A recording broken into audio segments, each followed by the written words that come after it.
Are you an aspiring creative in entertainment, business, fashion, design, or the arts? Do you want to elevate your creative passion project to the next level? Then this show is for you. Whether you want a career in television, film, radio, literature, music, or beyond, Creative Breakthrough will show you how to take your dreams and turn them into reality. This show will not only leave you feeling motivated and inspired, but also provide you real-life tools to pursue the creative journey you have always wanted.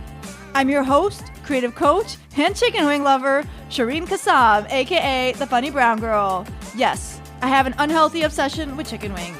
Now, get ready to flex your creative muscle. Today's episode is brought to you by HoorayForCBD.com. If you struggle with anxiety, whether it's performance anxiety, social anxiety, or generalized anxiety, CBD is a non-addictive, legal, and natural product to help you find relief. I use CBD every day to take control of my mood, reduce my inflammation, and decrease my stress levels. After a long day at the office, CBD gummies help me relax and focus on my creative passion. If you're looking for relief from anxiety, stress, or insomnia, visit HoorayForCBD.com. Welcome back to another episode of The Creative Breakthrough. I'm your host, Shereen Kassam. Hey, thank you so much for joining me week after week. I am so grateful and humbled that you guys do support this podcast, and I've been getting some really good reviews and some really good listener numbers. I'm going to give a shout out to the United States, United Kingdom, Canada, Malaysia, Czech Republic for being my greatest listeners, my biggest listeners. I can speak English, and for supporting this podcast.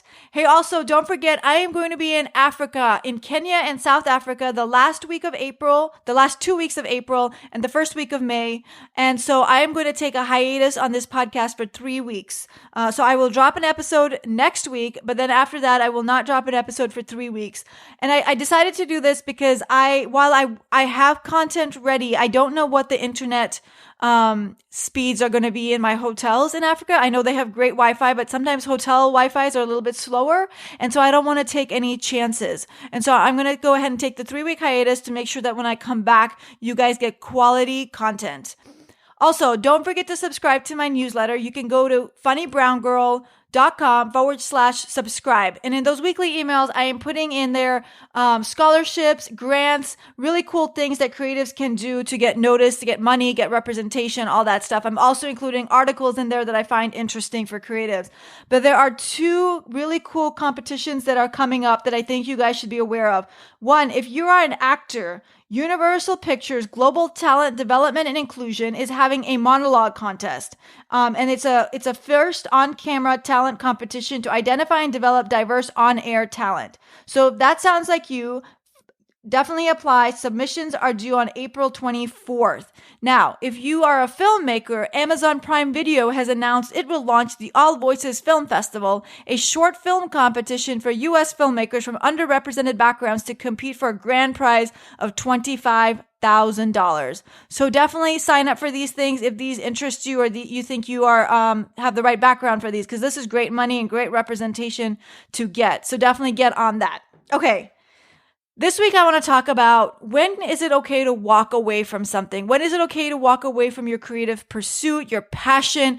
When is it okay when you can finally say, okay, this is enough. I don't want to do this anymore. And it's a question that a lot of us struggle with because we put in so many hours, so much time, so much dedication, our blood, sweat, and tears. And then when we start to make progress or we get noticed, we may decide, okay, this is not what we wanted anymore. And then we're too ashamed or embarrassed to quit. We also feel like quitting makes us look like a loser, and winners don't quit. But here's the thing. Winners quit all the time. One of the main characteristics of a winner is flexibility and adaptation. It's having that ability to walk away when something is not fulfilling you. And so the biggest question to ask yourself is where you are right now. Is it fulfilling you? Is it giving you purpose in life? Is it making you happy? Because the whole idea of your creative pursuit, your creative passion is to bring happiness to your life. And if it's not doing that, then it is okay to quit. For those of you who don't know, I actually was on the radio. I had a late night radio show. It started in 2017. It started in May of 2017, and it was me and three guys. And I actually don't know if it's still running anymore, so I'm not going to give it, I'm not going to call it by its name, but it was on a radio station here in Central Florida. And it was every day, Monday through Friday, from 9 p.m. to 10 p.m. And I started with them. I went through the audition process with them. I landed the gig with them. I was in the recording studio with them every day from March until August. And in August, I decided to quit. And when I quit, I didn't really tell people why. I kind of just walked away from the show, and I let people come up with their own stories and their own assumptions about why I quit. And that wasn't the right thing to do now that I look back on it, because for me, it was not the right opportunity and it wasn't a good fit, but people made up their own stories. And a lot of people felt, especially the people at the radio station, felt that I wasn't appreciative of the opportunity and that I kind of just dismissed the opportunity by quitting. And that was not even close to being the truth. But I just didn't know how to speak the truth in a diplomatic fashion because I didn't want to get into a cat fight. I didn't want to start fighting with my three co-hosts and saying he said, she said, he said, she said. As it was, I left because I felt like I was being singled out. I felt like they were bullying me. I felt like they were just stepping on me and that I was their get out of jail card. When they didn't have anything funny to say, it was like pick on Shereen. When there was a pause in the show and they didn't know where they were in their show notes, it was like pick on Shereen. And what was funny is I had the same amount of radio experience as two of them. Like we were all on the morning radio show together. So it's not like I had no radio experience for them to talk to me about saying, well, you can't write a sketch because you're not funny, or you can't talk to unless spoken to because you don't say anything funny, or none of your jokes are ever funny, and they all just bomb. And it was just this constant negativity. I mean, who tells their co-host like women aren't funny? I mean, I've won more competitions than they have. I've been on HBO, which I think really pissed them off, which was hilarious. But like at a certain point, we're a team and we should be acting like a team. So I left. Now, people ask me all the time, like, that was what you wanted to do. You wanted to be on radio. You wanted to have your own radio show. Like, isn't it being a loser to quit? Like, shouldn't you have fought it out? And here's the thing, okay? I gave it 3 months. I did give it the 90 days. And up to that 90-day period, when I finally decided enough is enough, there was enough hurdles and challenges and obstacles where I felt that God was telling me, you need to get out of this. Like, this is not for you. This is not helping your career. This is not helping build you up. This is not helping you get to where you want to be. And I tell you this because I'm going to tell you why I left today. I'm going to give you the honest truth of why I left the radio. But from a high level, I will tell you that you do not want to be in a position where you feel left out, where you feel like the people you're working with are not building you up, where you feel like the people are actually trying to hold you back. Like when I was on the show with these guys, they were 3 guys, and every week it was like, females aren't funny and you can't write a sketch and we're going to write the sketches and you're just going to be the sidekick and you can speak when spoken to, but we don't think that you have what it takes to actually run the show and do anything, which was funny. I wasn't allowed to write a sketch the entire 3 months I was there. I've said on the last episode, I got to do a sketch, and it was so interesting because I can play it for you and you can hear the co-host chuckling and then trying to cover their chuckles because they didn't want people to know how funny it was. But the show was actually just like a boys club, and I had to just pause for a second and think, okay, this is a boys club. These are boys being boys, and they don't want a female on the show. For whatever reason, they had to have a female on the show. And they told me that they didn't want a female on the show. I just happened to be there at the right place at the right time. And so I got put on this show. But in the end of the day, really what I was a punching bag. Anytime that there was a pause and they had nothing to say, it was all about, let's pick on Shereen for being Muslim. Let's make some stupid Muslim joke about her bombing the place, or her dad bombing the place, or her camels bombing the place. I mean, they came up with some of the most unfunniest Muslim jokes ever. And here's the thing. One of the arguments that I get a lot is that people say, why is it okay for me to make jokes about being Muslim on stage, but it's not okay when other people do it? And here's why, okay? I'm Muslim, and I talk about it on stage as a way to demystify stereotypes and try try to help the audience come along on a journey with me to say to them, I am just an American woman doing stand-up comedy who happens to be Muslim. And so they can see that I'm not a terrorist. They can see that I am just a woman trying to do stand-up comedy who happens to be Muslim. But when you start making Muslim jokes about me over the radio and people don't know who I am, then that gives them the right to come up with their own conclusions about who I am as a person. They don't know who I am. They could honestly think that my dad is a terrorist or that I'm a terrorist because you haven't framed it up. They haven't gotten to know me. I mean, I was only on the radio for 3 months. That's not enough time for our listeners to really understand who I am as a person before you go out there and make these claims about Muslim people, and you're generalizing it and you're stereotyping it without putting any grounds behind it or educating the listener, for that matter, about who we are as a person. And this idea of me being Muslim is actually one of the reasons that I actually ended up leaving the show. So what happened was, and this, I have not told this story publicly. Some people like close to me know it, like my boyfriend and other people, but people who are at the radio station have no idea this is why I left the show. And probably a lot of the listeners don't know either. Part of doing the radio was also like doing comedy shows. It was, how do we make extra income from now being on the radio? And all 4 of us were comedians. I performed mostly by myself, and the other 3 actually were partners. So they used to travel together and do shows together because 2 of them were headliners and 1 was a feature. And so they would always take the feature with them on the road, and the 2 headliners would always work together, but they never actually included me in any of this. So there was a lot of times that I just didn't even know what was happening. Like a lot of the stories on the radio were about the 3 of them on a road trip or the 3 of them at a show. And not once in 3 months did they ever invite me to do a show with them. Because as they said, women aren't funny. They really believe that women aren't funny. Like that was their go-to because they were just so insecure with the idea that I was doing so much and they couldn't keep up with me. And I don't say that like not to be humble, but like I got invited to the Asheville Comedy Festival and one of the hosts was like, why would you ever do a festival where there's no cash prize or there's no actual like money being given out? And then lo and behold, I go to the festival, which is a really prestigious festival to get into, and find out that he had applied but didn't get in. So like, how insecure are you that you can't tell your co-host congratulations? So like, you just don't want to be in that negative environment where people can't build you up. You always want to surround yourself with people who are going to build you up, especially if you have to spend so much time with them, and especially if you guys are also business partners, which we were. So we decided to do this comedy show, and the 2 co-hosts did the comedy show one weekend in Melbourne, and they did really well, and they brought home like $200. So then me and one of the co-hosts were signed up to do a comedy show in Melbourne as well. And at the time we talked about it, and one of the co-hosts, who was the co-host that I was going to work with, was going to, and let's give him a name because it's going to be really confusing. So I'm going to give him the name of Tim.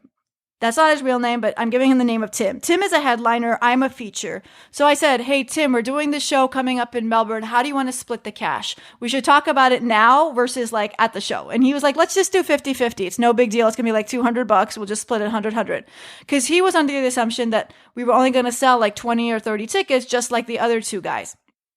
Lo and behold, we only sold 30 tickets, but the night of the show, we ended up getting 120 people show up. That was more than the club had ever had. The club had to actually go look for chairs to seat all these people, because what had happened was I'm also on the morning show. I do a guest set on the morning show, and I announced it on the morning show, and I had a bunch of listeners who had been listening for over a year who lived in Melbourne who wanted to come out and see me do comedy. And so all these people were coming through the door like being like, hey, Shereen, oh my God, it's so cool to finally meet you. And it was such a humbling experience that all these people came out, and I was so excited to get on stage and share my jokes and share my passion with these people who had just heard me on the radio all these times.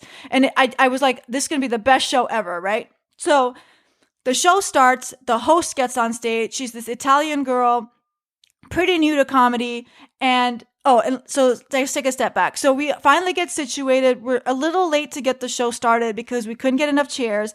And there was one table in the front that had a reserve sign on it. And we were waiting for them. And they finally showed up. They were a little drunk.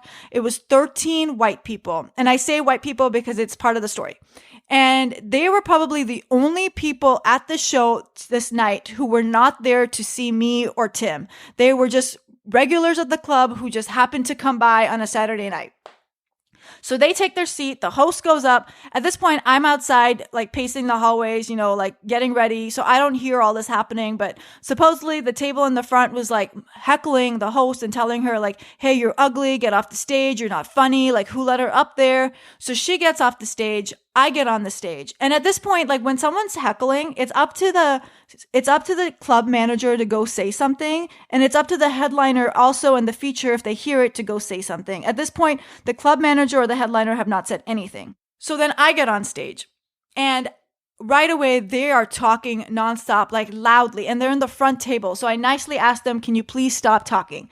That didn't stop. They kept going. I asked them again, nicely, can you please stop? And it was just getting so bad and aggravating and frustrating to me. And then the worst part is I went into my I'm Muslim jokes. And the minute I said I'm Muslim, one of the men from the table stood up and said, get rid of her. And he walked out, and 4 other people in his party walked out behind him. And that was the end of it. Like, I was in tears. I was so upset. I was crying. It was the first time I'd ever felt this way on stage. I've never cried after a show, except when I lose like a competition because I'm very competitive, but I never cried after a show. And this was it. Like, I was like in tears. So I get off stage. The headliner comes on. He does this thing. At this point, the 4 people who had walked out are outside complaining to the manager about how disrespectful I was and all this stuff. Nobody says anything to me though. The show ends.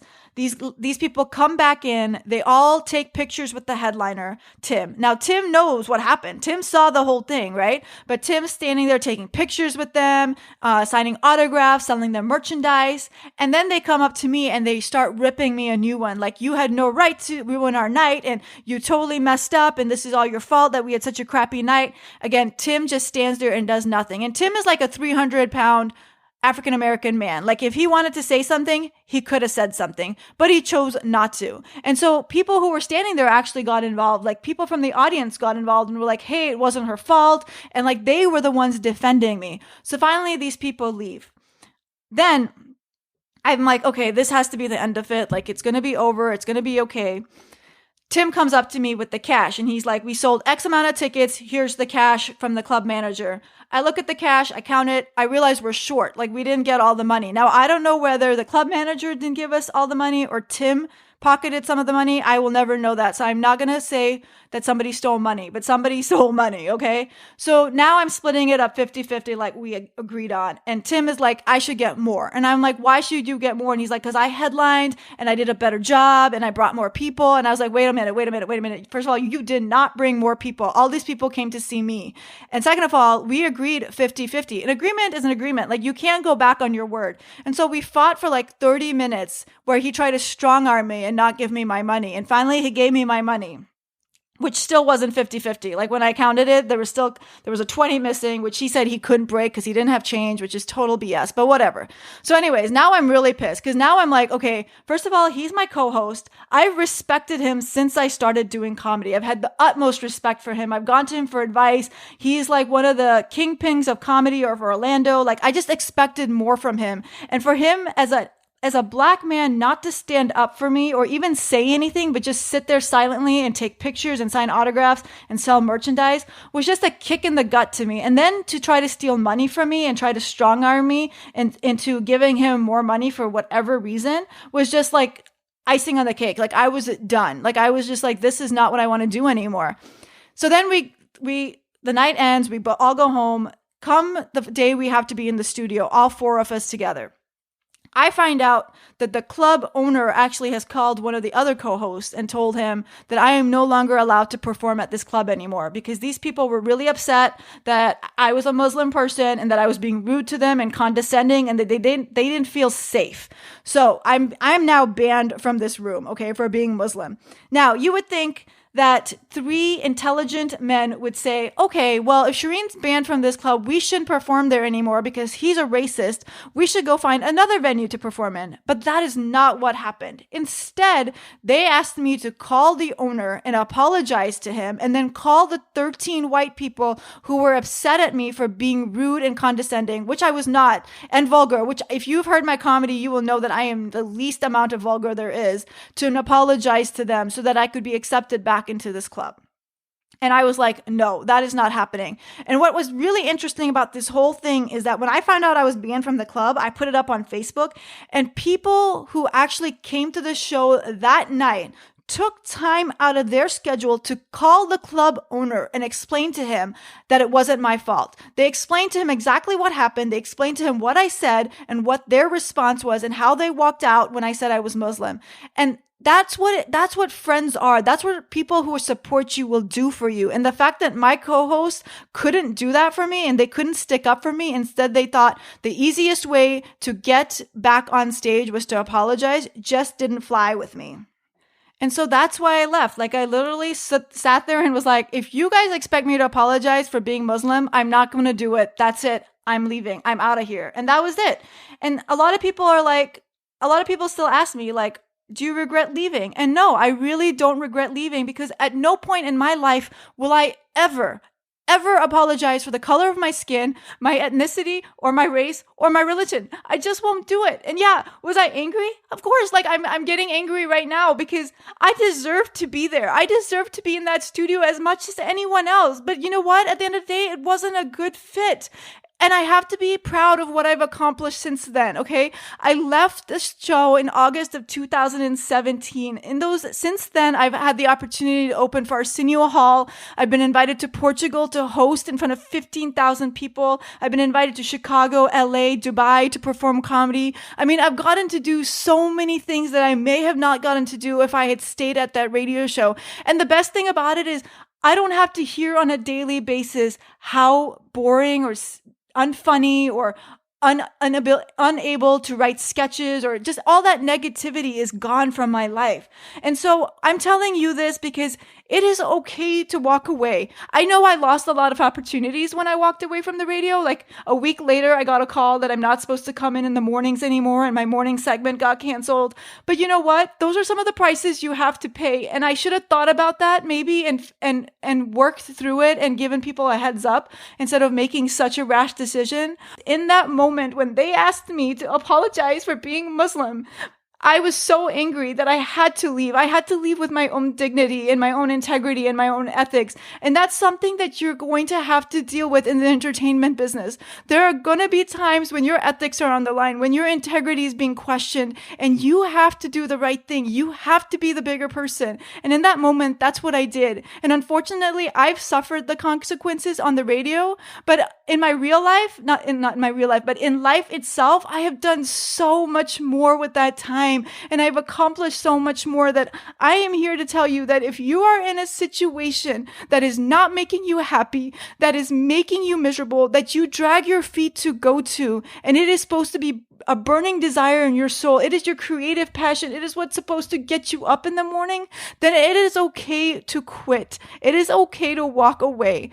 Now, I hope that you've heard the real story and you realize that I didn't have a choice. I had to walk away for my own sanity and for my own sake, and that you will be proud of me and that you will applaud me for all the accomplishments that I have made, and the fact that I have continued to work on my radio skills by doing this podcast, and that I've continued to utilize whatever you've taught me in the studio, and that I'm using it and that I'm putting it to work, and I'm out there doing comedy still and hustling and grinding. And for the listeners, I just want you to take away from this that sometimes you're going to have to make these painful decisions in your careers, in your creative careers, and it'll hurt and it'll continue to hurt. I mean, this happened now almost 2 years ago, and you can see that it still hurts me, but I've done so much more, and you just have to look at the positives. You have to be optimistic that when God closes one door, he opens another door. And if you don't believe in God, you just have to tell yourself, like, sometimes there's obstacles in your way, and that's just to make you a bigger and stronger person in it. And it sometimes, I honestly believe that sometimes, and again, I believe in God. God gives you these things, and then he says to himself, he's like, wait, you're too good for that. You can do better. And I'm going to open another door for you where you can shine more and where you can actually be who you are and be applauded for it. And that's what he did. And so with that, I leave you with this. Go flex your creative muscle and keep winning. Hey, before you hit pause, did you find this episode helpful and enjoyable? If so, could you leave an Apple Podcast, aka iTunes review? It'll take you less than 1 minute and mean the world to me. The more ratings and reviews the show gets, the more people are able to find this podcast. If you're unsure how to leave a review, no worries. If you're on your iPhone or iPad, go to the homepage of this show and scroll down to Write a Review. Click on it and you'll be able to rate and review the show. If you're on a Mac, from iTunes, go to the show homepage and on the top, click Ratings and Reviews. Also, please subscribe to get the latest episodes once they drop. If you enjoyed the episode and know someone who would love it, please share. From your iPhone, click on the icon with 3 dots and then share via social media, email, or text. If you want to hear more, head over to funnybrownGirl.com/podcast. You can also find me online. I'm on Instagram, Twitter, and Facebook at FunnyBrownGirl. Also, sign up for my free newsletter for more tips to advance your creative journey at funnybrownGirl.com/subscribe. And again, if you enjoyed the show, do me a favor and subscribe, rate, and review on Apple Podcasts. Now, go flex your creative muscle and keep winning. Thank you for listening. See you next week.